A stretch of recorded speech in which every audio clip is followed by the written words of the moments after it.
Welcome back. So in this video I'm going to show you if sometimes your MacBook is getting frozen and your apps are not working, so you can close the apps. You can do that. So let's see how we can do that. So let's start.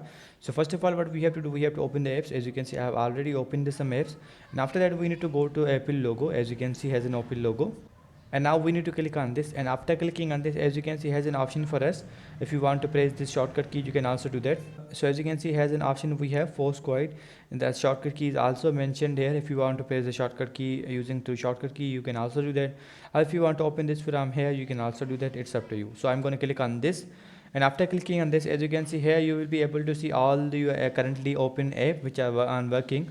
So if you want to close them, you can also do that. For example, I want to close this one, so let's click on the first and quiet, and now let's click on this. It will be removed. If you want to close this one, and then you have to, I'm not going to delete this one. Let's see, and let's click on this, and now let's click on the force coin, and now let's click on this, and let's click on this again, and now it's done.